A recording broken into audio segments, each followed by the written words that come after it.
We had so much listener interest in a Justin Bieber Ramsay Hunt syndrome episode that we decided to release this episode early. Our next regular episode will come out July 1st. Enjoy!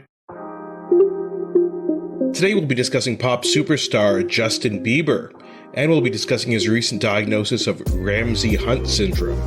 This is Doctor versus Comedian.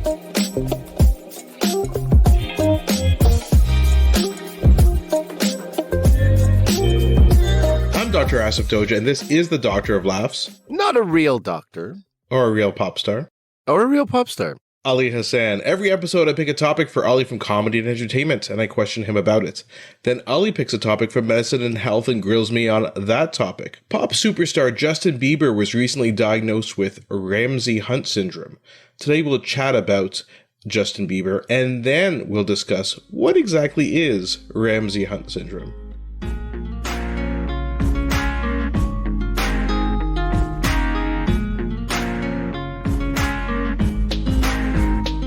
So, Ali, we're going to talk about Justin Bieber and his recent medical diagnosis, but, we usually do an entertainment section and then a medical section. So I thought, let's take this opportunity to talk about Justin Bieber. It's a moment I've been waiting for quite some time. Yes, that's right. You're a fanboy. So we usually do something on this podcast when we're talking about a famous person. We're trying to get away from going through just their whole life chronologically. And I think what we often do is we do our own research, and then you and I kind of challenge each other on bits of trivia that we found interesting, things we didn't know, things we remembered about the people after kind of doing some research. So why don't we do that instead of going through things? And I'm going to warn you right away, Asif, that your research will pale in comparison to my research. Oh. Why? Because you have not taken the drive to Stratford, Ontario to go to the Justin Bieber Museum for your daughter's birthday. Wow. Yes, that's right. Been in the house, the home, not real home, but, the shrine. I have prayed at the Temple of Bieber. So you've been there, and is it Justin Bieber authorized, or is it just people who thought they'd create a... Well, I know that it's very authorized because none of the darker, let's say, the blemishes on the Bieber reputation, none of those show up. It's totally just devoted to celebrating him. And if you even sort of are on the fence about Justin Bieber, you come out of that museum, and it's not huge, of course, but it is a celebration of this young man. But you realize how unbelievably, I shouldn't say you realize, you remember how unbelievably talented this guy was as a kid. The drum solos that he's playing, that they're filming, it's oh my God, you understand why there was almost a bidding war. You get the feeling of this is a once-in-a-lifetime or once-in-a-generation phenom, like these hockey kids, the kid, this is the one. You really do get that feeling, and you see it. You see the videos of him playing, and at a very, very young age, an unbelievable understanding of music and musical composition. So I did get that. I didn't, it wasn't my choice. This is what my daughter wanted for her 16th birthday. Let's go for a picnic in Stratford. We'll go to the Bieber Museum.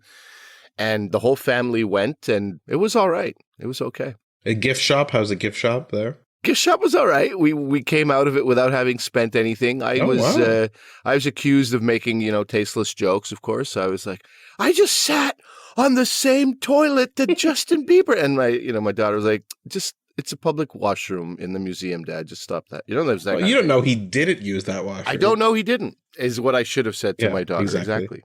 So yeah, he became famous. He got a bunch of these YouTube videos. His mother kind of posted them online, right? Yeah. And then he just kind of took off. And I guess it was this guy, Scooter Braun, that kind of discovered him. Scooter Braun, this kind of agent, manager, producer. He was actually an event planner back in the day and, in charge of a lot of pop sensations over the years. I think people know him most recently because he was in a big knockdown, drag-out fight with Taylor Swift about her recordings and who owned them, because his company bought her recordings and there were all these issues, and that's why she re-recorded her album. So, for her fans, he's been vilified in the late press. Absolutely. That's not a great name lately for... Yeah. Well, Scooter's a pretty bad name unless you're, the errand boy on the Muppets. Otherwise, it's not that good of a name, but he's filthy rich, I guess. So, who am I to talk? You're still allowed to talk, even though Scooter Braun's filthy rich, Asif. I'm not sure his wealth should silence you. But yeah, definitely a bit of a persona non grata, if I can show off my Latin with you. But there's something interesting about him, which I learned, and of course this was not in the museum information, but something I didn't know about Justin's mom was initially reluctant to sign or connect Justin with Scooter Braun because of Scooter Braun's, what was it? I don't know. Slimy reputation. Religion. Oh my God. I.e. Judaism. Oh my God. So she has said publicly, she remembered praying, God, I gave him to you.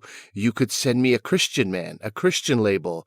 And God, you don't want this Jewish kid, Braun, to be Justin's man, do you? But some church elders convinced her to let Bieber go with Braun. Oh my God. That's an unfortunate way to start a relationship and an unfortunate thing to have to learn about somebody. But we're talking about all things Bieber in this section, so there you go. Take that for whatever it's worth. So eventually he did sign with Scooter Braun, and Usher, I guess, was his other kind of mentor. Yeah. Did you know that Justin Timberlake was also interested, but then Justin wasn't sure about having two Justins under the same label? Like, it's just ridiculousness.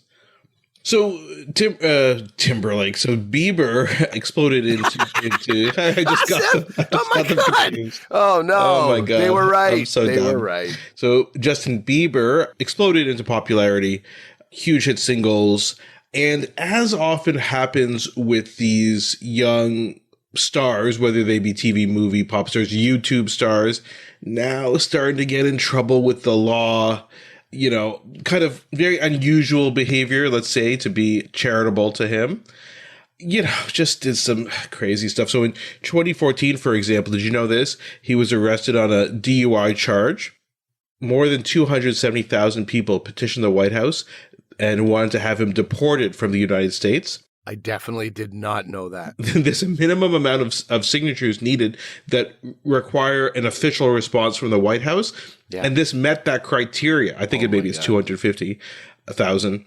But Obama's administration declined to comment on the petition, and nothing ever came of it. The kid stays. Yeah, they should have. They should have commented on it. So, yeah, definitely was getting into a lot of trouble, you know, once he was getting to this peak. And then actually right before that, he was on SNL, and he was the host and musical guest. I don't know if you remember this episode, and like Kate McKinnon does an impression of Bieber and stuff like that. But nobody liked him, apparently. Bill Hader was quoted as saying he didn't enjoy Bieber, he didn't enjoy the entourage, and that in Hader's 8 years at that time of being on SNL, Bieber was the only host who lived up to his reputation. In other words, awful reputation, and that's exactly who he was when he arrived? Correct. I find that interesting. I find like Bill Hader, somebody who I've really enjoyed, you know, pretty much everything he does, really enjoy listening to interviews with him. He doesn't seem like the type who would publicly say something like that. You know, just listening to him with David Spade and Dana Carvey on one interview, listening to on Conan, he did an interview. I've got a lot of Bill Hader that I've been listening to. He doesn't seem like that guy to expose people, or I've never heard that before in the last 5 hours of interviews I've listened to with him. So that's really a searing comment on Justin Bieber. I think there is this culture of like, in music, I remember my friend telling me something similar for I think it was the Much Music, the MMVAs, right? The Much Music Video Awards was a big deal here in Toronto. Yeah, and those of you who listen to this podcast outside of Canada, Much Music was the MTV equivalent in Canada. There you go. So like the MTV Awards, basically. And Paris Hilton showed up, and she had a massive entourage around her. And I remember my buddy who's a musician saying, this is the smoke and mirrors of entertainment and celebrity world and music in particular. You show up with an entourage. You are not deserving of maybe more than one or two security detail people. But the entourage symbolizes something about you, gets people talking, oh, she's arrived with her entourage. And so I'm sure Saturday Night Live, you know, have had huge stars, huge talents come through, and it's just them solo. So to have Justin and his entourage around Saturday Night Live, I'm sure that's quite unpleasant. Anyway, Justin Bieber, I will say, very, very... You know, you mentioned Usher before, and I always wonder about this. Did Usher... I don't know. I guess what I'm really talking about is greed versus care of somebody, right? I think of Sidney Crosby. When he signed with the Pittsburgh Penguins, he was the kid. He was the next one. He was the next Gretzky. They made sure he was living with, I think Mario Lemieux was both general manager and coach at the time. Anyway, general manager, part owner, at least. He lived in Mario Lemieux's house. Why? Because they're like, well, there's all kinds of temptations out there, gambling, drugs, women, who knows what he could like sort of, be distracted by. We have to keep him focused. They had him living with Mario Lemieux. Some people are like, oh, that's repressive. I was like, so smart, so smart. I sometimes feel like Usher had some responsibility of sort of taking care of this incredibly young kid who's also very, very wealthy at a young age. So a lot of these problems that Justin has, I don't know what your thoughts are on that. I feel like there should have been, and I'm not mentioning this because I'm saying entourage. What about an entourage of people who are actually like looking out for this kid's best interests and keeping him like healthy and sane? And I think there's a lot of enablers. We talked maybe a bit about this before. I talked about this rapper Juice WRLD, who I really liked. Right. And then I watched this documentary. In fact, I wanted to talk about him for the podcast because, he had a lot of addictions and he died of an overdose. And I don't know if I ever told you about this. The documentary made me feel so sad. It actually made me like Juice WRLD even more because he is high for, 3/4 of the documentary. And listen, that's fine. He died of that. That's one thing. But the fact that everyone is around him, his girlfriend, his friends, his enablers, his co-musicians, and not doing a thing about it, nothing about it. And it was crazy to me. And it was so sad. And because these are like home videos that they turned into a documentary. And I thought, you know what? Like, I don't know. I'm just like, what is the responsibility of these people? They're obviously benefiting from it because they have a famous friend, coworker, employer, right? They're traveling on private jets. They're, getting their crystal and all this stuff. And I don't know. I think there is a responsibility. And abandoning their pet monkey in Germany, vomiting on stage, being videotaped as they pee in a bucket and yell F Bill Clinton, wearing a gas mask in public for some reason. These are the various things that Justin has done over the years. That was actually during one particularly dark period. I think I've actually seen friends go through periods like this where they're like sort of the cute little buddy, and then they're like, no, I don't want to be the cute little friend anymore. I want to be, a human being recognized for things other than like, oh, you're so sweet. Anyway, so I watch people go through this on a very tiny, minuscule level. It's weird that you're comparing your friends to Justin Bieber, but I said minuscule level. Level. So Justin Bieber also wanted to do something similar. No more teen heartthrob. He wanted to rid the clean-cut image, and then I don't know, I guess abandoning your pet monkey was a way of, adding controversy and craziness to your life. I don't know. He was too much. Weren't you telling me about this? What did he do at Anne Frank's house? You were telling me about that. So you go through these phases of like, maybe this kid is okay. He was abandoned by like people who were close to him who should have been watching out for him. You go through those kind of emotions around a star like this. Like I think the fact that he's Canadian sometimes plays a role. You want to cheer for this guy. His music speaks like volumes. Like, God, this is really great music. But in 2013, oh God, he was at Anne Frank's house. The Anne Frank house, I should say. He writes in the guest book upon his departure, truly inspiring to be able to come here. Great. Anne was a great girl. Fine. Mm-hmm. Hopefully, she would have been a believer. I mean, did you even look around the house? Did you get a feel for what was happening with Anne Frank? Why would you even? So anyway, obviously the comments were this man is a complete narcissist at best and insensitive moron at worst. And so, I remember that and just being like, oh, he's actually not that smart. He's actually not that smart. This is a moment where he could have like done something like this. Isn't even him trying to create controversy, I don't believe, because it's so idiotic and so insensitive. Yeah, no. I think that was genuine, for better, for worse. Yeah, and it actually goes back to, in my mind, it goes back to a little bit of like his mother saying, I was like, God, why did you send me a Jew? You could have sent me a Christian. I think the family at some level has a history of saying the inside words out loud. If the mother even felt that, not ideal, but you could have kept that to yourself. But when you don't even know enough to know that you should keep that to yourself, that says something about you. And I felt the same way about this comment in the Anne Frank house guest book. Yeah, and you can say, oh, as you said, he had to grow up so fast in the spotlight, and so he didn't know right or wrong. And as we talked about, I don't really think that that's an excuse. You also have millions of dollars. So, maybe you have to be able to put up with being in the spotlight and maybe learn how to handle yourself. And you know what? To be fair, though, I think he eventually did.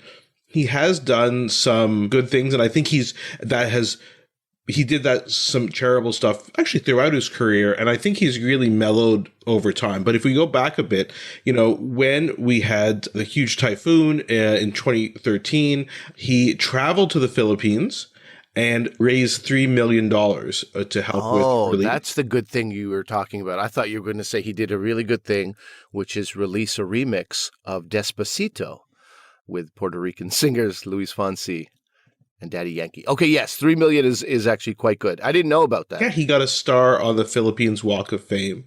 But sorry, I didn't mean to cut you off with Despacito, but that's a good song. That's a great song. I have nothing against that song. And also, Spanish speakers are worldwide. It is a huge, huge market. And even right now, the biggest stars in the world are Latino artists, and some people have never even heard of them. But They are the biggest Bad Bunny artists. is huge. And exactly who I'm talking about, right? And so in 2017, for Justin to be on a remix with Luis Fonsi and Daddy Yankee, that's huge. That's very intelligent, and that's that keeps you or brings you back in the spotlight. Plus, the song is great, and it did. It reached #1 in the U.S. and joined Macarena. Oh, yeah. English Spanish song to reach #1 on the Billboard. Oh, yes. I'm sure you love that, Macarena. That song I hate with a passion, and if anybody ever plays it for me, they're off my list. They're no longer a friend. So my last bit of trivia for Justin, he ended up marrying Hailey Baldwin. She's now Hailey Bieber. And I think he's kind of mellowed after this. I think he's a bit more of a reasonable person from what I've read about him in the media. And he has a house in LA. But then he purchased a $5 million waterfront estate on Puslinch Lake, which is near Cambridge, Ontario. Actually, which is also close to Stratford. It's probably 30, 45 minutes away from Stratford. Pretty close to where he grew up in 2018. And my connection with Puslinch is I drive through there all the time because my sister-in-law lives in a certain part of Ontario, and then my in-laws, my mother-in-law and father-in-law, live in Guelph, Ontario. And to get from one place to another, you'll have to drive through Puslinch. And I've actually been to the Puslinch Community Center. I've went to a stag and doe there many years ago. What the? Yeah. So listen, man, I drive through there all the time. I don't know exactly where his house is. I'm sure it's gated in many ways, but nice area, beautiful area. And I think that's kind of cool that he decided to, buy a place kind of close to where he grew up. We will be sharing photos of Asif Doja scaling the fence on the property of Justin Bieber's mansion and estate when those pictures become available. So just want to let our friends know that. He probably mellowed out Asif because he ate a couple of Tim Biebs, right? Mm-hmm. And those Tim Biebs will chill you out. Actually, that's not true. I hear that they're incredibly sweet. Yeah, so he also did this collaboration with Tim Hortons. I haven't tried those Tim Biebs yet. I always want to when I go in there. I just haven't gotten them yet. And apparently the collaboration with Justin Bieber was credited with increasing Tim Hortons sales by 10.3% in the fourth quarter of 2021. That's massive. Unbelievable.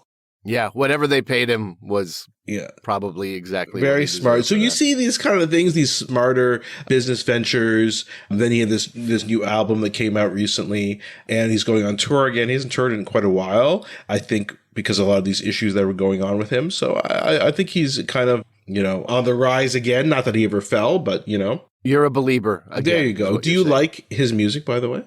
I actually do. I didn't, when I did dislike Justin was when he was a young fella talking about, love and broken hearts and all this. And I was like, how old is this guy? What are you talking about? Listening to Sorry and some of his earlier stuff. I couldn't reconcile his age, his voice, his persona with the lyrics of I'm like, are you singing on behalf of some 30-year-old who got abandoned by the mother of their children at a bus stop? Well, who are you? Well, this doesn't make any sense. So I remember that was the struggle. So I think as he grew and he aged, I grew into his music. I don't know who grew into what. I'm not sure which direction the growth went in. But the fact is, over the last, I'm going to say 6 or 7 years, Justin has put out some banging music and some great tracks and undeniably good music if you're into this type of pop and also some, the EDM vibe and the electronic vibe. I really like some of it. No question about that. Yeah, I agree. Like, I didn't really like this stuff early on, but I did like Beauty and a Beat. I like that song. I like that video. I like Nicki Minaj in it.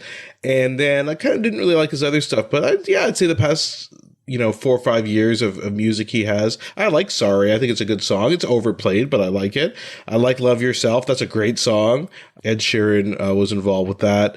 And he's a new song, Lonely, which I saw him perform on SNL. It's basically like talking about like when you're a star and surrounded by all these people, like how deeply lonely you feel. And I'm like, that's a very well written song. So yeah, I think he is a good pop star and I think he's come around. So yeah, I mean, at least he has my approval, even though he's been waiting for that for a while. So thank God, huh? He can move on. He can move on. Or can he?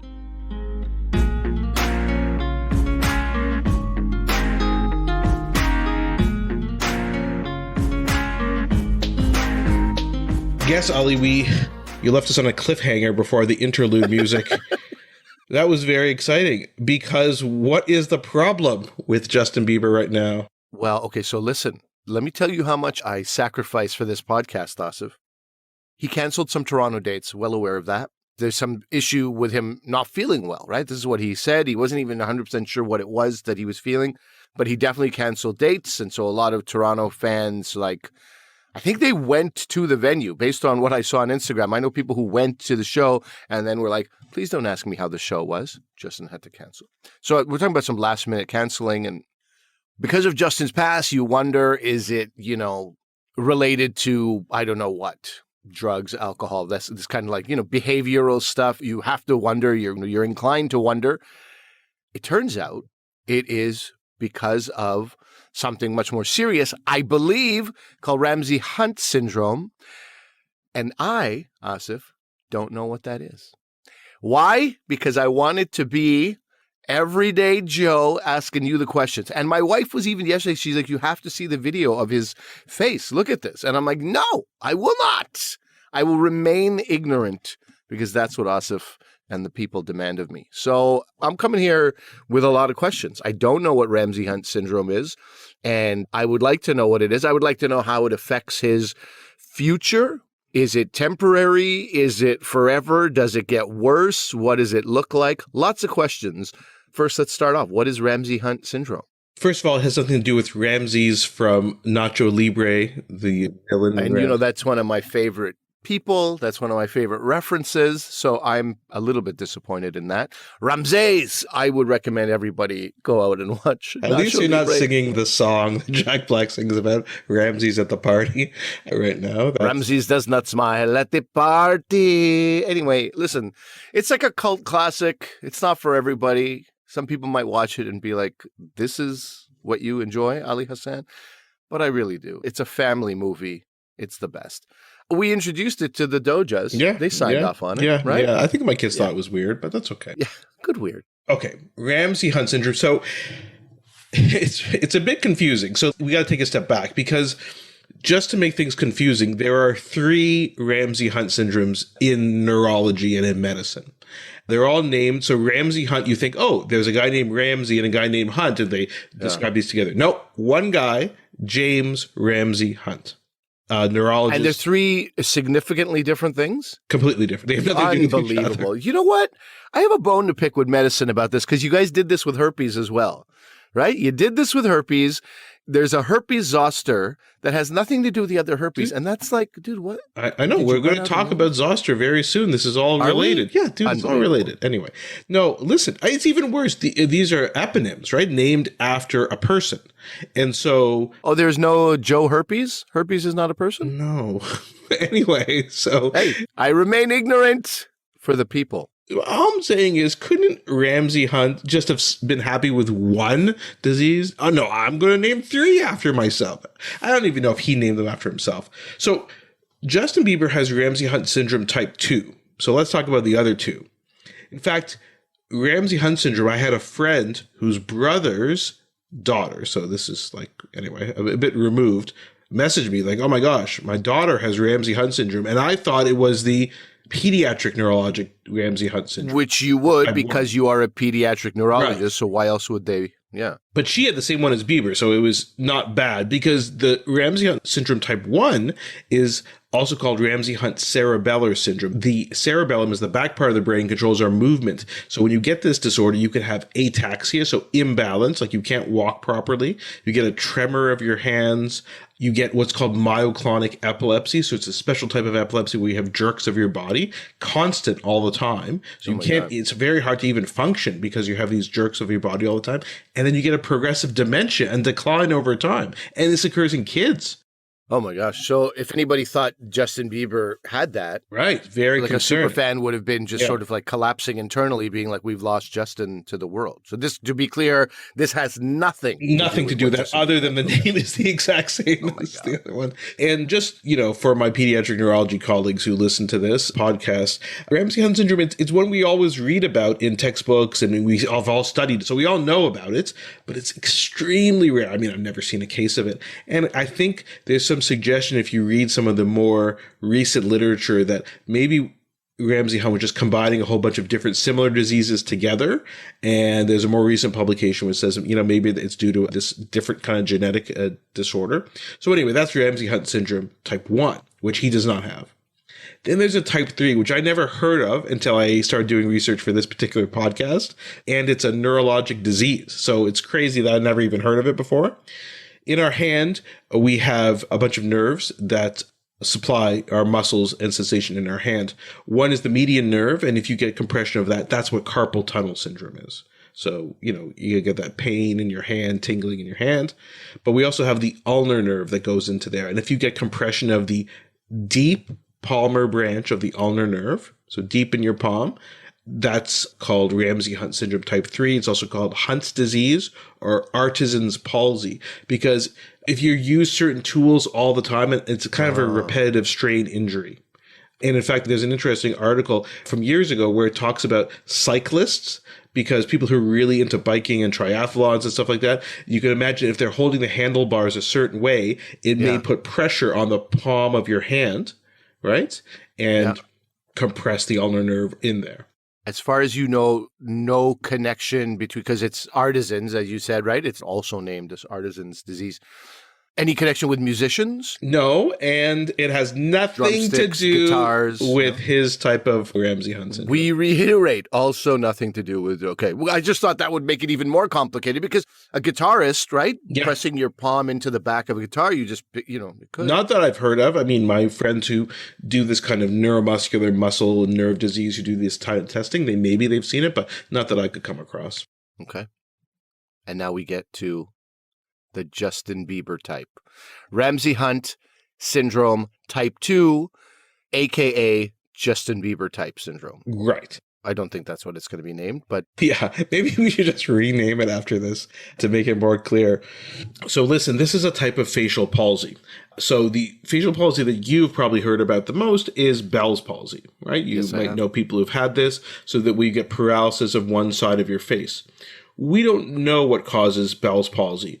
We presume it is an infection, perhaps one from a herpes virus or a reactivation of a herpes virus, which is what zoster is. And we'll talk again about zoster in a second. Because the other name for this is herpes zoster oticus. Okay? That's another name for this type of... For Ramsay Hunt syndrome. Oh my God. Okay. Okay, so it is related to that. So again, we'll just go back to Bell's palsy. Bell's palsy, you have this paralysis of your face. Most famously in Canada, Jean Chrétien, our old prime minister, had Bell's palsy, and he didn't have full recovery. My wrestling friends know Jim Ross, who is a very famous announcer. A lot of memes about him. He also had Bell's palsy, and sometimes you can get recurrent attacks of that. We don't know the virus that causes Bell's palsy. We presume it's either active infection with a herpes virus or reactivation of a herpes virus. And this could be the herpes simplex virus or the herpes... Zoster. Yes? It could be simplex or zoster? For Bell's palsy, we don't know. I'll get into Ramsay Hunt in a second. Okay. So then, Bell's palsy, we usually treat with steroids to decrease inflammation, because we assume there's inflammation of the facial nerve. This is the nerve that from the base of our brain and travels all the way to our face to supply our facial muscles. And we presume that there's inflammation there. And we also often give antivirals, similar to what you give for herpes virus infection if you have cold sores or things like that. Similar medication. So Valtrex and Valcyclovir and things like you guys have heard of before. So basically, this Ramsay-Hunt syndrome is considered a late complication of varicella-zoster virus. So varicella-zoster causes chickenpox, right? So, exactly. So this is a reactivation. So what we think happens is you get, with chickenpox, the virus goes away, but some virus lays dormant, especially in our ganglion cells. So these are these collection of nerve fibers in various parts of our body. Forgetting about the face and head for a bit, Ali, but if somebody has a reactivation of herpes zoster, it ends up causing a painful rash on their face, very painful, or body or whatever. What do we call that? Shingles, buddy, shingles. So I know about this because this is the type of herpes I had. I'm very disappointed to find out it was called herpes. And also very disappointed because shingles was classically associated with much older people, right? Everybody's grandfather had shingles. My dad had 50, shingles on his back, right? And I got it at like 38, 39. God. How was that for you, by the way? Not ideal. Luckily, and I say luckily, it was on my forehead, and it looked like a large nipple on my forehead with other small nipples orbiting around it. And I was like, well, I'm going to have to find out what this is immediately. I might have ignored it if it was on my back. Pain or no pain, I might have just ignored it, and you shouldn't. And the one I had definitely should not be ignored, because if it gets close to your eye, there are, risks of blindness and all that. So yeah, I was well versed in that. And the reason I was well versed is because I happened to be in Montreal at the time. And it's shingles, which is potentially contagious at different days of it, different phases of it. And so my wife in Toronto was like, please just stay in Montreal. Don't come home. So we all know about quarantining and isolating now because of COVID, but I was introduced to that about a decade ago. I was self-isolating and quarantining in my parents' basement for, I think, over a week. And you got a lot of time to do research in over a week's period, research that has still stuck with me till this day. That's basically what it is. So it's essentially this same type of herpes zoster that you had, but affecting your ear, okay? And the reason why you get facial palsy is because you get inflammation of cranial nerve 7, which is your facial nerve, and the geniculate ganglion, which is this ganglion of cranial nerve 7. So you basically get three things. It's called a triad. It has nothing to do with the gangs, facial paralysis, otalgia, which is ear pain, and vesicles near the ear and auditory canal. So Justin Bieber would have had these vesicles just like you had, as you call them nipples. That's not what they are, obviously. Just tell you what it looked like. These vesicles, fluid-filled, little kind of raised areas in his ear. Okay? Oh, boy. So those are the main symptoms, but you can also get a change in taste, dry eyes, tearing, hyperacusis, so things sound louder than they should be, nasal obstruction, or even dysarthria, so slurring of your words, if it's affecting facial nerve around your mouth. Sometimes because there's another nerve right beside it, which is the vestibulocochlear nerve, so that can also be affected. That affects your hearing. If you have a problem, you can get vertigo. You could get tinnitus or tinnitus. I call it tinnitus. Lots of people call it tinnitus, but ringing in your ears. You can also get another nerve involved, the vagus nerve, which can cause hoarseness. And sometimes this can be very hard to diagnose because sometimes the vesicles appear afterwards, so only after you've had the facial paralysis for a bit. Sometimes the vesicles don't ever appear. That's very hard to know whether you just have regular Bell's palsy or this Ramsay-Hunt syndrome. You didn't mention pain. Yeah. I imagine it can be very painful. Otalgia is ear pain. I wasn't present that day that they covered otalgia in medical Everybody school. listening to this podcast knows I said otalgia and ear pain. You weren't present today when we were talking about it. You didn't say ear pain. I was listening for the pain. Everybody rewind, and then I want you guys to message us okay. and say that I said ear pain. Okay, so in terms, it's much less common than Bell's palsy. Bell's palsy affects 15 to 30% people per 100,000 per year. And this affects about 5 per 100,000 per year. So much less common. It can occur at any age. It's been reported as young as 3 months of age. So again, we do see it in pediatrics. It's just very uncommon, but usually it occurs most in patients in their 7th and 8th decades. Again, more like a Bell's palsy. So occurring in someone as young as Justin Bieber, a bit unusual. So just in terms of seeing what he would experience, as you were asking. So pain, fever, fatigue for 1 to 3 days. Then you get the facial paralysis and the rash. So again, which he's going through right now, I think. My wife was saying he can't blink one of his eyes. Yes. Right? Okay. So I want to talk about that. Remind me to talk about that not blinking. Just did. Later. Facial palsy takes 1 to 3 days to reach its nadir. We talk about nadirs all the time in medicine, the lowest point. Right? Yep. Nadir and the apex. And then, and the faster you get to that bottom, the worse paralysis you'll have. Oh. And then the rash usually starts as red papules. So papules are raised little bumps, then it's vesicles, fluid filled, and then they rupture and crust over. That's probably what happened with you with your herpes. And that crust over between 1 to 7 days. Interestingly, you also need to talk to people about their emotional status, because depression accompanies this facial palsy in a lot of people. And I've seen that when I've seen some patients with Bell's palsy, especially the ones who don't improve rapidly. It has these cosmetic effects, which can be very emotionally disturbing. Yeah, sure. How would he be treating this? Yeah, so same way we treat Bell's palsy. So we would have gotten steroids to decrease the inflammation, corticosteroids, as we talked about in previous episodes, not anabolic steroids. You just need to put on muscle mass. We'll talk about decrease inflammation, and antivirals, most likely, again, like acyclovir, valcyclovir, something like that. And that's really the best we can do at this stage, in what we call the acute stage, the early stage, to try and improve his function later on. Okay, so you're talking about improve his function, but do you recover from this fully? Is that typically what happens? What is the prognosis is what I really should be asking. Yeah, sure.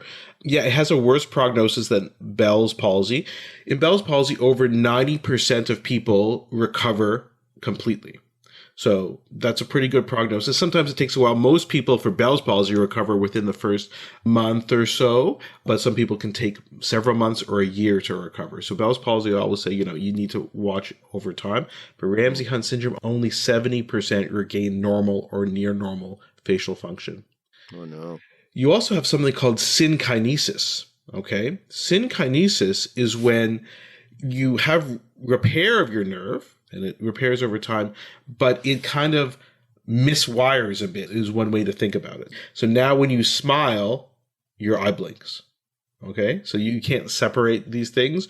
And because the facial nerve also supplies the glands that cause tearing, your lacrimal glands, sometimes you get gustatory lacrimation. So in other words, I see a great meal in front of me, getting hungry, salivating, but your tears start to fall out of your eyes. Oh my God. I've had that. I thought that was just emotions running wild because the food looked so good. You could definitely recover. Not as good as Bell's palsy. And unfortunately, only time is going to tell for Justin in terms of his length of recovery. Like I said, I'm sure they're doing everything they can now, but you need to be careful at this time, especially because of what you said about his eye. This isn't dangerous or anything. Like, you're not going to die from anything. The main thing is the cosmetic appearance afterwards, and that synkinesis, as we talked about. But if you cannot blink, what we need is, we blink so frequently, right? In a day, we blink constantly. Because what blinking does is it moisturizes your eye. It replenishes that protective film over your eye. That's why we blink. And it's very dangerous to leave your eye open and unable to blink, because you can get scarring and damage to your eye that can be irreversible, and you can lose your vision. So you need to, anybody who cannot, that's the first question I ask if someone calls me about a patient with Bell's palsy, or in this case, Ramsay-Hunt syndrome, can they close their eye completely? If not, they need to use drops every day, like those True Tears drops, constantly throughout the day. When you sleep, you need to put ointment on your eye and patch it. You have to. Otherwise, you're going to get Not during the day? No, because it's a bit hard to kind of function like that with this patch and ointment over your eyes. So during the day, we just say frequent drops, and then at nighttime, patching with ointment. And ointment is like the jelly-like substance, right? We sometimes confuse ointment and cream and stuff like that. Cream is like cream, and ointment is like the jelly kind of stuff that you put in your eyes. So you slather that on, put it on a patch, and sleep like that overnight. Because again, just one night not being able to close your eye properly could cause a corneal damage. Oh, man. So bad news for Justin. I feel bad for him. Hopefully he recovers soon. But again, at least he doesn't have Ramsay Hunt syndrome type 1. Yeah, we could always say it could be worse, but I guess for fans of Bieber, I guess we're not going to see too many public appearances or even music making, right? I don't imagine, especially if he has this discomfort in the ear, right? If you're wearing headphones, you're in a booth, if there is any of this tinnitus and that kind of stuff, how are you really working in an audio environment? I think the next few months, and then hopefully he'll be one of those patients who recovers fully.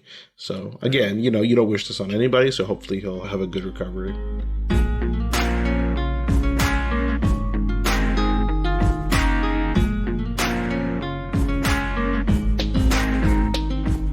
All right, well, very interesting stuff, Asif. Also of interest, we had said that there were some accusations of Justin being a narcissist because of that Anne Frank House guest book signing and probably other things. There's another narcissist that I learned about today, and his name is James Ramsay Hunt. And so I didn't know about him. Clearly, dude, I thought it was Ramsay Hunt. I thought it was, somebody named Ramsay and somebody named Hunt together working in a lab, and they came up together with this thing because of all their work. No, just one guy, James Ramsay Hunt.